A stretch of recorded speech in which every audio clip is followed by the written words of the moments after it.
The recording device hummed to life as General Vexter settled his massive frame into the reinforced chair. The metal groaned under his weight, 8 feet of armored flesh and ancient scars.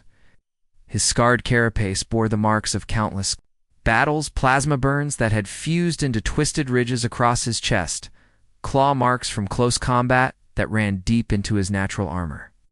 But it was his eyes that truly showed the weight of war, hollow and distant, staring at memories only. He could see. The interview room fell silent, except for the gentle whir of life support systems. Vexter's breathing was labored, each exhale creating small puffs of vapor in the recycled air.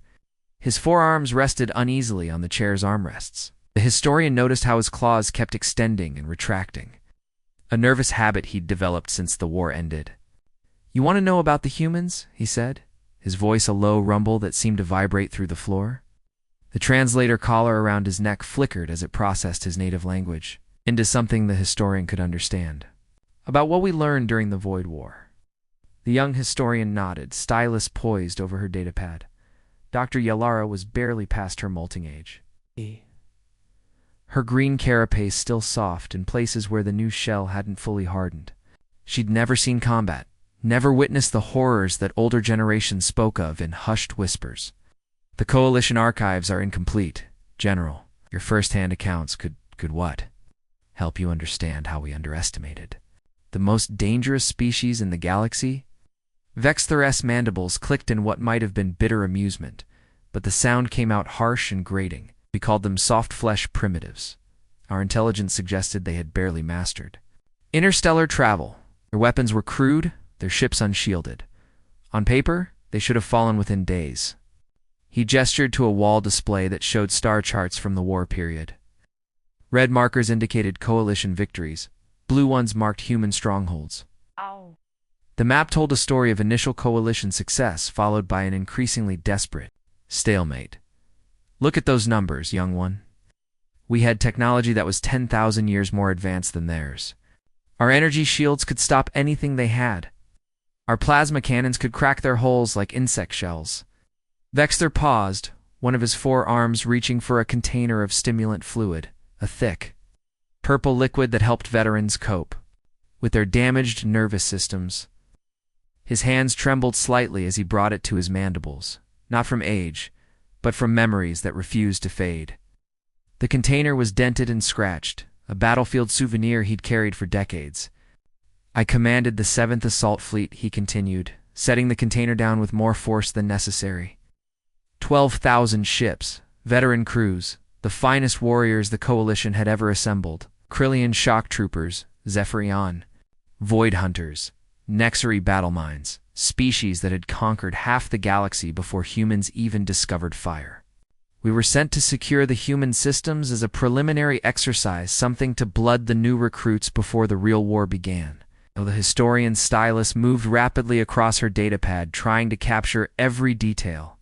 She'd heard stories, of course, but they seemed like myths tales told to frighten younglings or inspire military recruits. "The Coalition War College teaches that human resistance was unexpected." Unexpected. Vexter's laugh was a sound like grinding metal. That's one way to put it. "Our battle computers had run every simulation. Human ships were slow, their weapons primitive, their tactics predictable. We expected to sweep through their outer colonies in a matter of weeks, maybe a month, if they proved stubborn." The general's compound eyes fixed on the historian, and she felt a chill run through her exoskeleton. There was something in that gaze, not hatred or anger, but a deep, bone-deep wariness that spoke of horrors witnessed and survived. "That was our first mistake. Thinking humans were the preliminary, they became the war itself." He stood suddenly, his massive frame casting shadows across the room. Through the viewport, the stars wheeled slowly as the space station rotated. Somewhere out there, beyond the safety of Coalition space, human colonies thrived and grew. The thought still made Vexter's primary heart skip beats. "You see, we approached this war like we'd approached every other conquest in our history.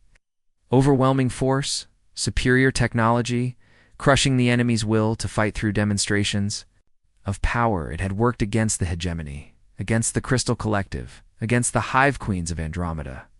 Every species we'd ever encountered had eventually seen reason and surrendered. His voice dropped to barely above a whisper, and the historian had to lean forward to catch his words. Everything we thought we knew about combat, about survival, about the very nature of warfare, it died the moment we encountered Commander Jamin and his forces at Kepler Station. The name hung in the air like a curse. Even decades later, Coalition veterans spoke of Jamin in the same tones they reserved for natural disasters or cosmic phenomena, something beyond normal understanding. A force of nature that had fundamentally changed how they viewed the universe. Vexthor S. Claws scraped against the viewport's reinforced aluminum as he steadied himself. That human taught us that there are things more dangerous than superior firepower or advanced technology. He taught us that sometimes the most primitive species can be the most terrifying, not because of what they can do, but because of what they're willing to sacrifice to do it. Kepler Station was nothing, Vexor continued, his voice growing stronger as the memories took hold. The stimulant fluid was working now, clearing the fog from his mind and bringing the past into sharp focus. A minor outpost orbiting a gas giant called Zeus 7. Maybe 3,000 humans total miners, engineers, their families, light defenses, outdated weaponry that belonged in a museum. Our battle computers calculated a 99.7% probability of surrender within 6 hours. He activated the room's holographic display, and suddenly the space between them filled with a three-dimensional representation of the Kepler system. The gas giant dominated the center, its swirling storms captured in perfect detail around it. Tiny specks of light marked the various moons and stations. "Look at it," Vexthor said, gesturing with one of his secondary arms.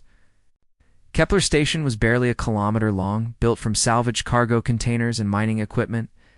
No shields worth mentioning, point defense systems that couldn't stop a meteorite, much less military-grade plasma torpedoes. The entire station generated less power than a single one of our escort frigates. The general's scarred face twisted into what might have been a grimace. Commander Jamin had other ideas. He stood, his massive frame casting shadows across the holographic display as he paced to the small viewport overlooking the veteran facility's grounds. Below, other coalition veterans moved slowly through carefully maintained gardens. Their own battles with memory and trauma playing out in quiet desperation. We surrounded the station with overwhelming force, Vexthor continued, his compound eyes tracking the movement of a Krillian veteran who was feeding small earthbirds and other human innovation that had somehow spread throughout Coalition space. My flagship alone carried more firepower than their entire defensive grid. We had 3 full battle groups, heavy cruisers, carrier vessels loaded with fighter craft. Standard protocol demanded we offer terms of surrender. The holographic display shifted, showing the massive Coalition fleet arranged in perfect formation around the tiny human station. The contrast was absurd, like watching predators surround a wounded prey animal. I opened a communication channel.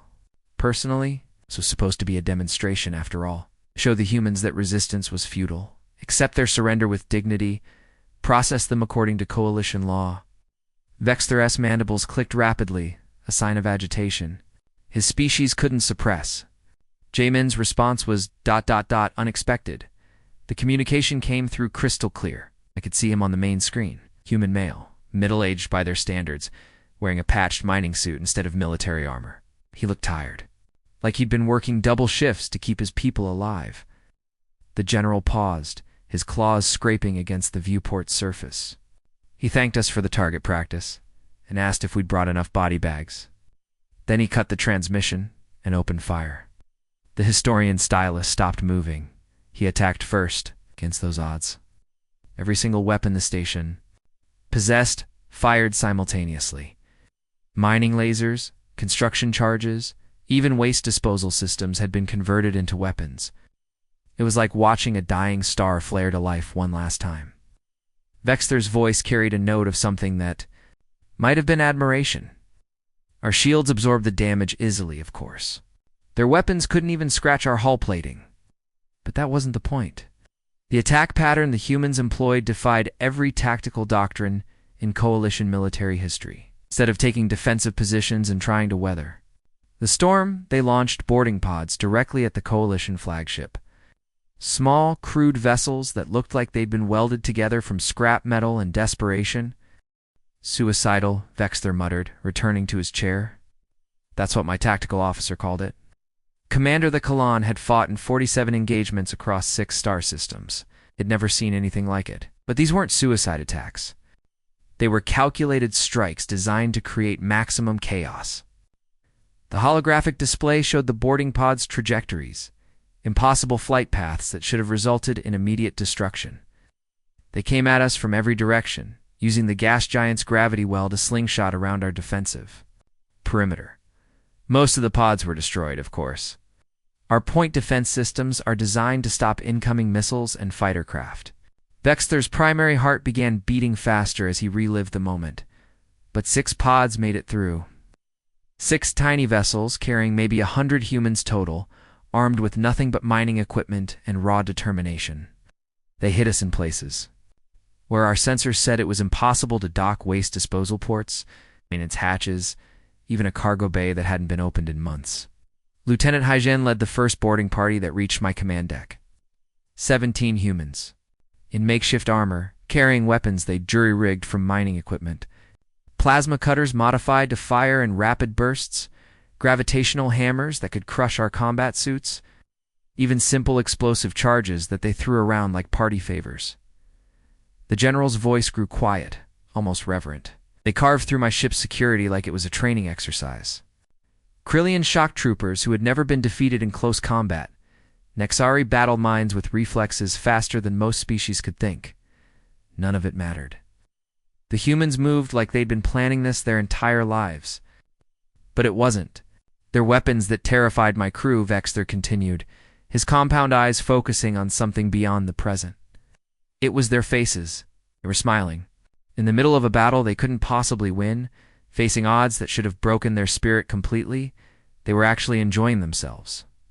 The historian leaned forward, fascinated despite herself. Enjoying it?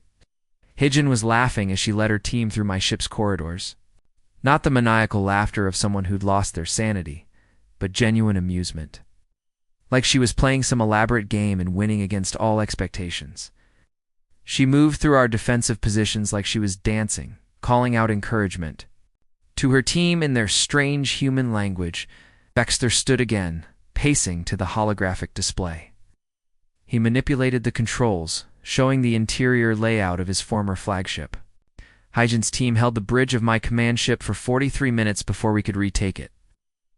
Where a handful of humans with improvised weapons controlled the most advanced warship in the Coalition fleet, in that time, they disabled our primary weapons, rerouted power from our engines to their own equipment, transmitted our tactical frequencies to every human ship in the system.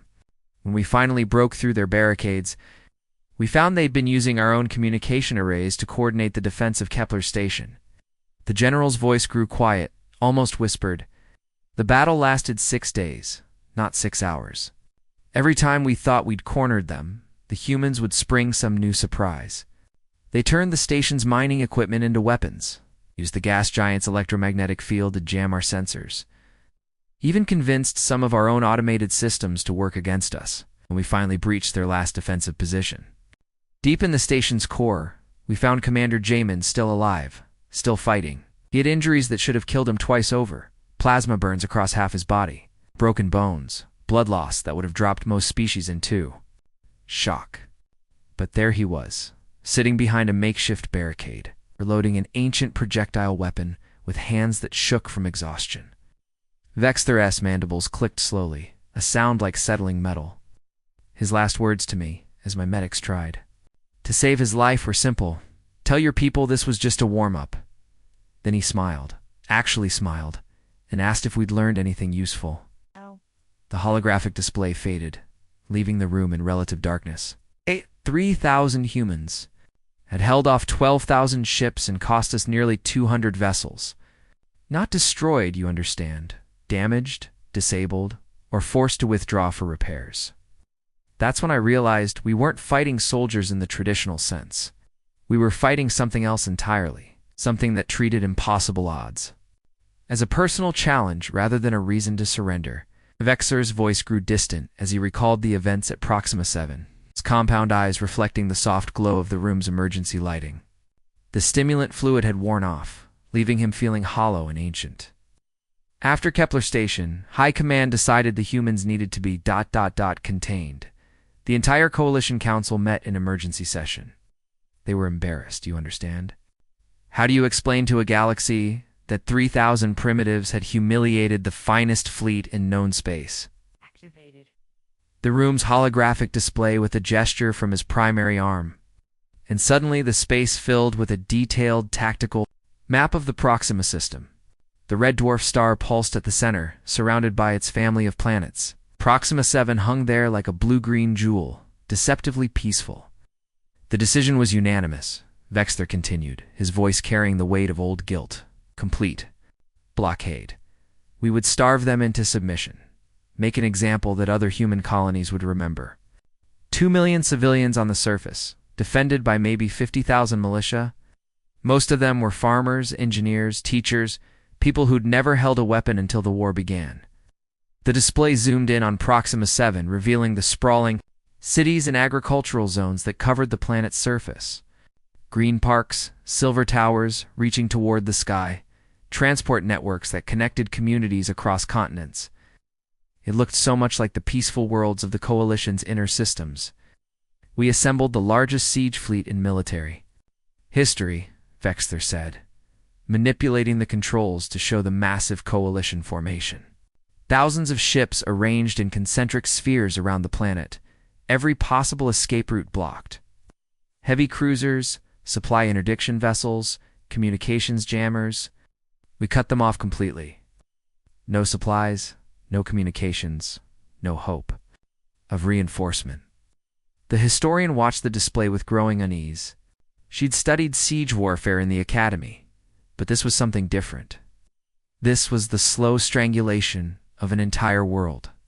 Our xenobiologists assured us that humans would starve within 30 days standard, Vexter continued, his mandibles clicking softly. It analyzed human nutritional requirements, calculated the planet's food reserves, factored in panic and social breakdown. The mathematics were simple.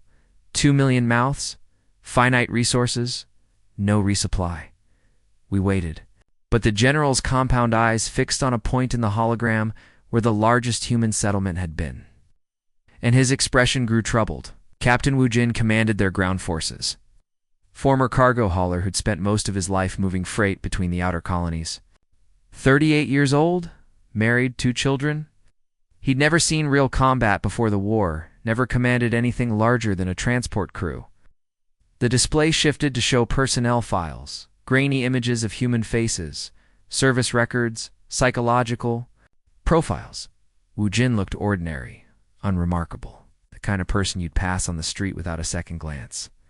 On paper, he should have surrendered immediately, Vexer said. Civilian population to protect. No military experience, facing impossible odds. Our psychological warfare specialists predicted he'd break within the first week. Hands trembled as he manipulated the display, showing Coalition monitoring stations and orbital sensors. Instead, he turned Proxima 7 into something that still haunts my dreams. The planet's surface transformed before their eyes, showing heat, signatures, and electromagnetic readings from the siege period. What should have been a dying world showed remarkable activity, power generation, construction, even agricultural expansion. They ate everything, Vexter said, his voice barely above a whisper. Plants that were toxic to most species, insects, that would have poisoned our digestive systems, even processed organic waste that they somehow made edible. Our Orbital sensors detected massive greenhouse construction in the first month. They were expanding their food production even as we tried to starve them. The historian's stylus stopped moving across her datapad. The implications were staggering. How is that possible? Human digestive systems are remarkably adaptable, Vexter explained, calling up biological charts that showed the differences between human and Coalition physiology. They can process proteins that would kill us, extract nutrition from sources we'd never consider food. But that wasn't the disturbing part. He zoomed the display deeper, showing underground tunnel networks that spread like roots beneath every major city. When we finally analyzed their waste heat signatures, we realized they'd been growing food in their underground tunnels using bodies as fertilizer. Every fallen soldier, every civilian who died of natural causes, nothing was wasted. The historian's breathing apparatus cycled faster, a sign of distress in her species. Bodies. Her own dead, Vexler confirmed, his voice steady despite the horror he was describing. But also ours. Every coalition soldier who died in their raids, every pilot who crashed on their world, every reconnaissance team that went missing, they used them all. Not from cruelty or hatred, but from pure necessity. They refused to waste anything that could keep their people alive and fighting. The display showed the grim mathematics of survival, soil composition analyses, crop yield projections, population sustainability models. It was efficient in a way that made the coalition's military planners sick. But Captain Wu Jin's real genius wasn't in logistics. Vexter continued, closing the agricultural displays and returning to communications intercepts. After the first month, he began broadcasting to our forces, not propaganda or demands. For surrender, cooking shows. The historian looked up sharply. Cooking shows? Every day at 1800 hours, Proxima Standard Time, Captain Wu Jin would come on the emergency frequencies and describe in excruciating detail the delicious meals they were preparing. Today's menu might feature roasted tunnel rat with imported spices, fresh vegetables from their underground gardens, even desserts made from synthesized sugars. Vexler's voice took on a sing-song quality, mimicking the human captain's broadcasts. He'd talk about seasoning techniques, cooking temperatures, proper presentation. And throughout it all, his daughter Sa Young would sing traditional human songs, lullabies, work songs, even children's rhymes about food and harvest. The general's mandibles clicked rapidly as he remembered. My communications officer, Commander, Jacksani broke down completely after the third broadcast. He kept saying they were insane, that no rational species would behave this way. He couldn't understand how people facing starvation could sound so cheerful. But I was beginning to. Understand, Vexler continued, his voice growing thoughtful. They weren't broadcasting for our benefit. Those messages were for their own people, scattered across the planet in bunkers and tunnels and hidden settlements. Wu Jin was maintaining morale when morale should have been impossible. The display showed communication patterns across Proxima. 7. A web of signals that connected every human settlement. Despite the coalition's jamming efforts, somehow the messages were getting through. Every broadcast ended the same way, Vexter said.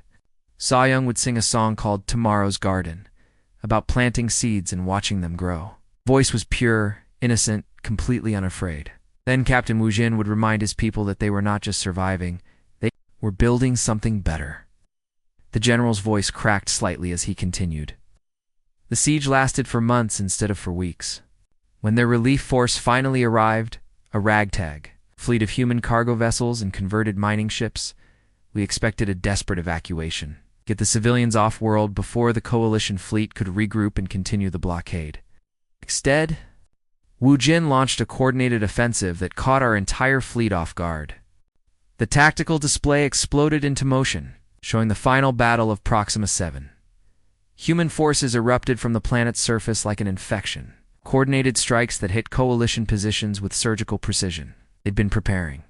For 4 months, Vexler said, his voice filled with something that might have been admiration. Not just to survive, but to win.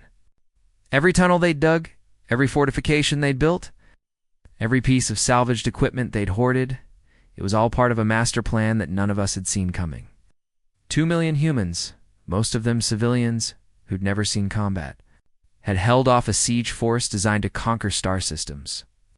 And they'd done it while teaching their children to sing, while maintaining hope in the face of certain death, while turning their dying world into a fortress that we couldn't crack. The display faded, leaving them in the soft glow of the room's ambient lighting. That's when I truly understood what we were fighting. Not just humans, but the human spirit. Something that couldn't be broken by superior firepower or tactical advantage. Something that grew stronger when pressed, more dangerous when cornered. Captain Wujin's final message to us, broadcast on all frequencies as his people celebrated their victory, was simple. Thank you for teaching us what we're capable of. We won't forget this lesson. Everything changed during the assault on Titan Base, Vexter said, his voice barely audible now. The room's atmospheric processors hummed quietly as he struggled with memories that had shaped the rest of his life. Titan Base was supposed to be our final push, a massive human research facility hidden in the asteroid belt around their home system. Intelligence suggested they were developing new weapons there, something that could tip the balance of the war. He activated the holographic display once more, showing the chaotic asteroid field where Titan Base had been concealed. Thousands of floating rocks, each one potentially hiding defensive platforms or mines. It looked like a graveyard of dead worlds, perfect for an ambush. I led the assault personally, Vexter continued, his scarred hands gripping the arms of his chair. 300 dropships, the elite of the Coalition ground forces. We'd learned from our previous encounters, no more underestimating human ingenuity. This time we brought overwhelming firepower, veteran troops, the best equipment. Our technology could provide. The display showed the battle formation. Sleek Coalition assault craft, arranged in perfect military precision, approaching the asteroid base like a storm of metal and plasma. My command lander was at the front of the formation. I wanted to be first through their defenses, to show my troops that human resistance could be broken with proper planning and execution. Vexter's compound eyes focused on a specific point in the hologram, reliving the moment when everything went wrong. The humans had turned the entire asteroid field into a weapon, not just defensive platforms or missile batteries, but the rocks themselves. They'd hollowed out hundreds of asteroids, filled them with explosives and guidance systems, turned them into massive kinetic weapons. The historian watched as the display recreated the battle, showing human-controlled asteroids slamming into Coalition forces with devastating precision. Ships that had survived a dozen major battles were crushed like insects against the improvised weapons. My assault lander was hit by a chunk of rock the size of a city block, Vexter said, his voice growing distant. The impact threw us completely off course, sent us spinning toward the base with our engines dead and our hull breached in 17 places. I should have died in the crash. The impact alone should have turned my internal organs to paste. Paused, reaching for his stimulant container with hands that shook from more than just medication withdrawal. But human combat medics found me first. The general's breathing became labored as he remembered those crucial moments. I was trapped in the wreckage for 6 hours before they could cut me free, crushed beneath a support beam that had pinned. My lower torso, bleeding from wounds I couldn't even see. Every breath was agony. Every heartbeat felt like it might be my last. When I heard footsteps approaching, I expected interrogation, torture, execution. Vexter continued.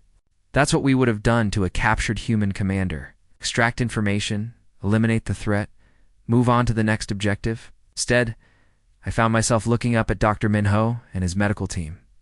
The holographic display shifted too. Show personnel files, human faces, medical records, service histories. Dr. Minho looked tired but determined, the kind of exhaustion that came from saving lives under impossible conditions. Dr. Minho had been a pediatric surgeon before the war, Vexter said, his compound eyes closing as he spoke.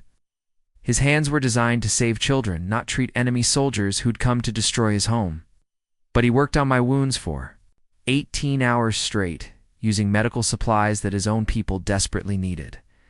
The general's voice took on a quality of wonder, as if he still couldn't quite believe what had happened.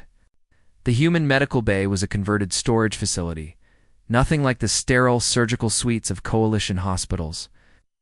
They had to improvise everything: surgical instruments made from salvaged metal, anesthetics brewed from local plants.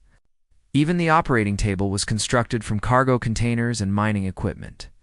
While he operated, Dr. Minho talked. Vexter continued, opening his eyes to stare at the historian. Not interrogation or psychological manipulation, just conversation.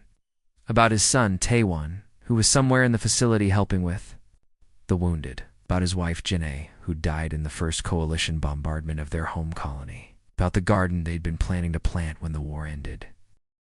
The general's mandibles clicked softly as he remembered. He spoke as if I were a person, not an enemy. He told me about earth flowers he wanted to grow, about teaching his son to play an instrument called a piano, about his dreams of returning to medicine that healed instead of patched up battlefield wounds. The strangest part was that he meant every word, Vexler said. I could hear it in his voice, see it in the way his hands moved as he worked. This human was saving my life while dreaming of peace, treating me with the same care he'd give to his own people. The holographic display showed the medical facility's layout, a maze of corridors and treatment rooms carved into the asteroid's interior. Sergeant Yunji guarded me during my recovery, Vexler continued. She'd lost her entire squad in the landing, watched her friends die when our forces breached the outer defenses. By all rights, she should have hated me, wanted revenge for what my people had done. Instead, she shared her rations with me, the general said, his voice filled with confusion even decades later. Made sure I was comfortable, brought me human entertainment programs to watch during the long hours of recovery. And all the while, she kept her weapon ready to kill me if I made any threatening moves. Vexler stood and paced to the viewport, staring out at the stars. The contradictions were maddening. Yunji would spend hours telling me about her lost squad mates, showing me pictures of friends who died fighting my forces. Then she'd adjust my medical monitoring equipment and ask if I needed anything for the pain. The general's voice broke. As he continued, on my 6th day there, Coalition forces launched a surprise attack. Admiral Crexton had tracked our escape pods, brought a full battle group to extract captured personnel, and finished destroying the base. The holographic display erupted into motion, showing the final assault on Titan Base. Coalition forces swarmed through the asteroid field like angry insects, overwhelming the human defenses through sheer numbers. The humans could have used me as a shield, as a bargaining chip to negotiate safe passage for their civilians, Vexler said. Standard military doctrine demanded it. Use captured enemy officers to maximum advantage. Instead, Dr. Minho and his staff moved me to the deepest part of their bunker and continued treating other wounded Coalition and human alike. The general's compound eyes reflected the holographic explosions as he relived the battle. The attack lasted 14 hours. I could hear the fighting above us, feel the asteroid shaking as plasma cannons tore through the outer layers.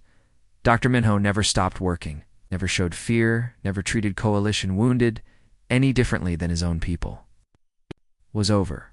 When the dust settled and the guns fell silent, Dr. Minho was dead, Vexler whispered, killed by one of our own plasma rounds while trying to save a Coalition pilot who'd been shot down during the assault.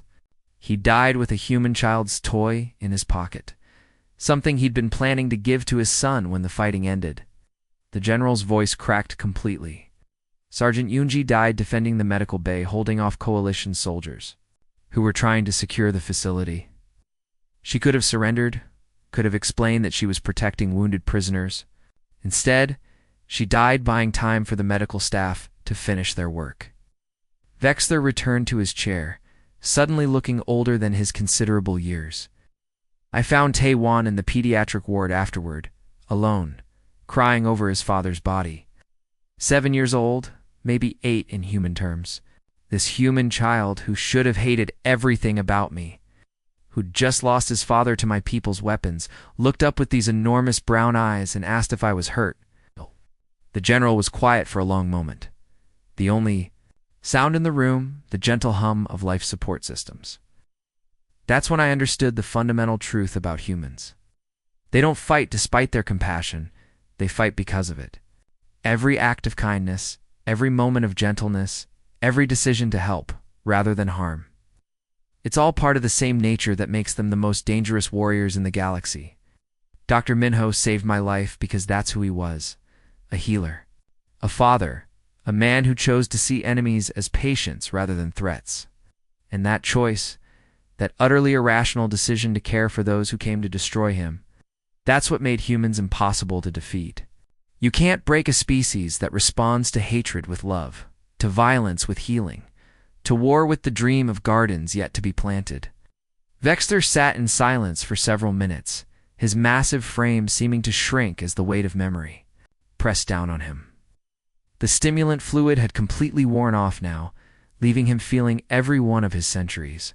Outside the viewport, other Coalition veterans moved through the facility's gardens like ghosts, their own battles with the past playing out in quiet desperation. The war ended 3 months after Titan Base, he finally said, his voice barely above a whisper. Not because we defeated the humans, but because we simply couldn't afford to keep fighting them. The Coalition High Council met an emergency session for 17 straight days, reviewing casualty reports that defied all mathematical models. He activated the holographic display one last time, showing star charts that told the story of the war's final phase. Red markers indicated Coalition victories. Each one was surrounded by fields of yellow, damaged fleets, depleted resources, troops too traumatized to continue fighting.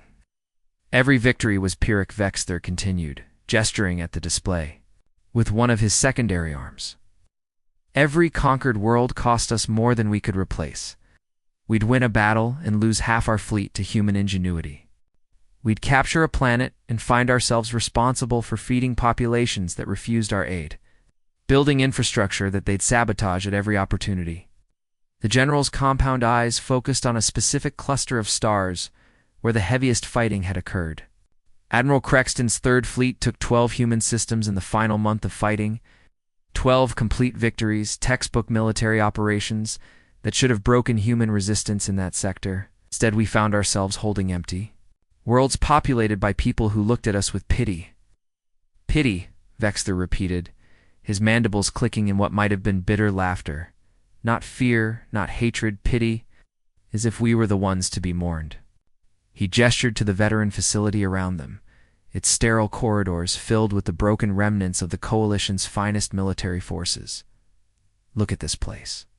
Thousands of Coalition soldiers, representatives of dozens of species, all bearing the mental scars of fighting humans, not because the humans were cruel or savage, but because they were ... human. The historian leaned forward, her stylus moving rapidly across her datapad. What do you mean by that, General? Vexter's gaze turned inward, focusing on memories that still burned as clearly as the day they were formed. Every night I dream of Dr. Minho's hands, steady, gentle, saving my life while his world burned around him. Those hands had delivered. Hundreds of human children had healed injuries that our weapons had caused, had held his dying wife after our first bombardment of their colony. The general's voice grew stronger as he continued, as if speaking the words gave them power. I dream of Sergeant Youngji sharing her last meal with an enemy soldier. Me. She'd lost everything to our invasion. Watched her friends die. Seen her. Home destroyed. But she sat beside my medical bed and told me stories about her childhood, about dreams she'd had before the war started. Little Taewon Vexter's voice cracked slightly. I dream of that child, covered in his father's blood, looking up at the monster who'd brought death to his world and asking if I needed help. Not seeking revenge, not demanding answers, just offering help to someone who was hurt. The holographic display shifted to show psychological profiles and medical reports from across Coalition space. Trauma centers, rehabilitation facilities, entire hospital ships dedicated to treating soldiers who'd fought against humans. Other species fight for logical reasons, Vexter said, manipulating the display to show historical conflicts. Territory, resources, survival, expansion, things that make sense, that can be quantified and understood. The Krillian hegemony fought for mineral rights. The Crystal Collective fought to protect their breeding worlds. The Hive Queens fought to feed their offspring. But humans. The general shook his head slowly. Humans fight for love, for hope, for the belief that tomorrow might be better than today, that their children might inherit a universe worth living in. They choose to care more about others than themselves, and that choice makes them absolutely unstoppable. He stood and walked to the viewport again, staring out at stars that now seemed somehow different than they had before the war. I've spent decades trying to understand it, analyzing every encounter, every battle, every moment of human contact. And I keep coming back to the same impossible conclusion. The greatest human warrior I ever faced wasn't Commander Jamin, with his brilliant tactics, or Captain Wu Jin, with his impossible endurance, or any of their famous military leaders, Vexter said. It was Dr. Minho who chose to heal rather than harm. Because in the end, that's what made humans dangerous, not their capacity for violence, but their absolute refusal to let violence define them. The historian looked up from her datapad, confused.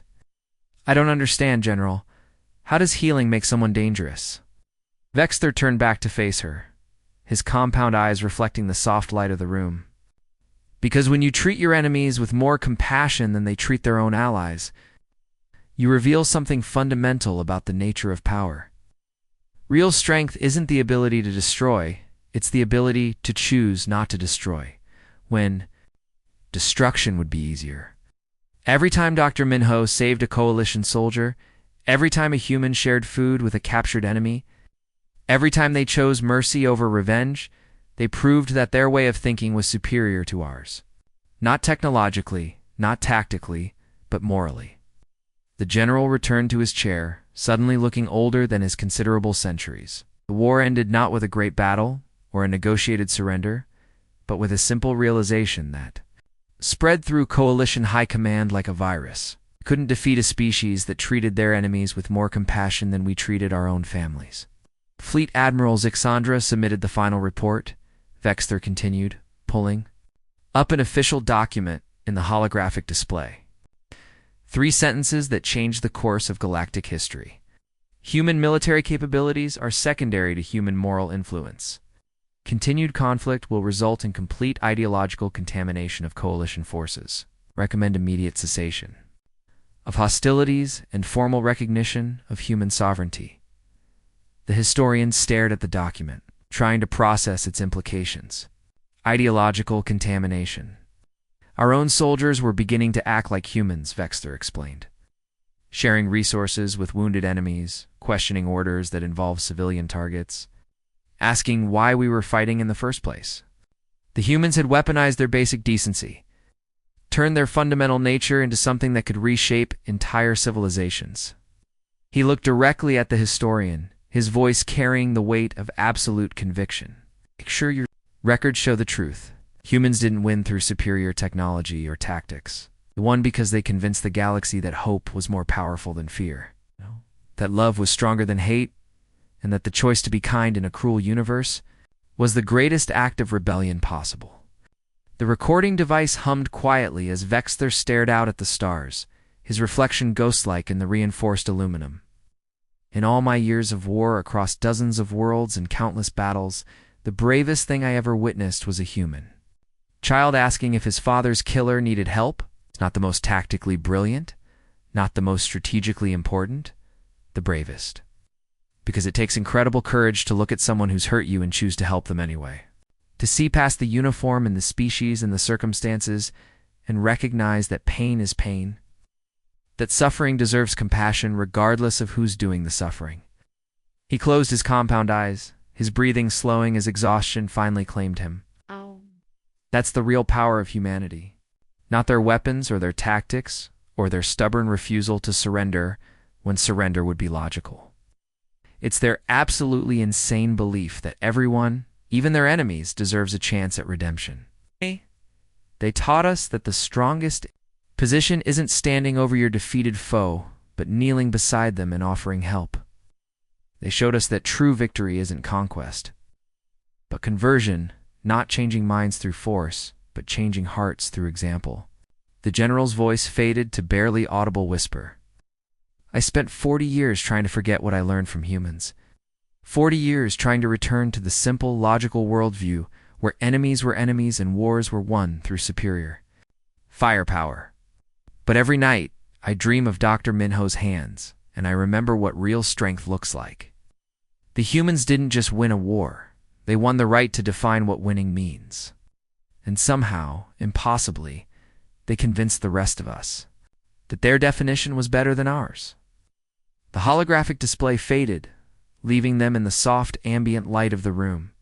Outside, the stars wheeled slowly in their eternal dance, unchanged by war or peace or the dreams of old soldiers.